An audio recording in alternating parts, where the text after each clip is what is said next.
It's commonly said that there's no that the Gospels were always accepted as Greco-Roman biography, even in ancient times. So the Gospels of Matthew, Mark, Luke, and John were historians who were recording accurate history about Jesus. Now, is that really true? No, it isn't, because all we got to do is look up what Celsus and a critic named Porphyr said against Christianity. Now, who was Celsus and Porphyr?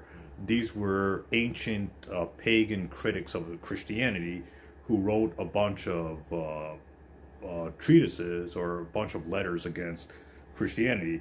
So let's start with Celsus. So these early pagans like Celsus, who lived around 175, so at least 100 and at least like 160 years after the Gospels were written, Celsus was writing against Christianity, and he says some interesting things.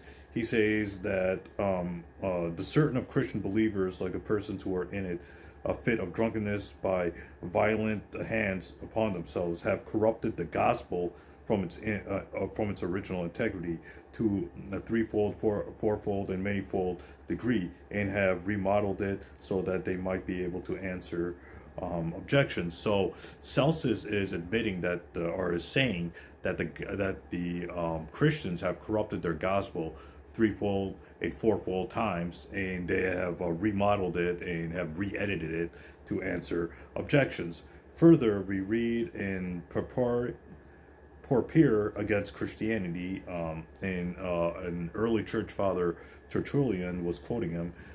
He writes against Christianity. He says that the gospel writers, the evangelists, were inventors and not historians of the events concerning Jesus.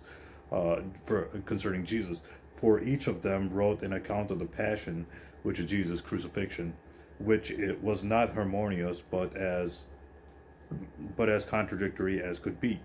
And then he writes, from this out of date and contradictory record, one can receive it as a statement of suffering, not of one man, but of many.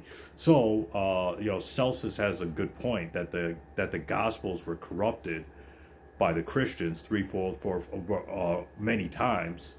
And Porphyr said that the gospel writers were inventors and not historians. That means that the gospel writers were misquoting the Old Testament and were making things up about Jesus' crucifixion and resurrection. Therefore, they weren't writing history; they were inventing things about Jesus, according to the early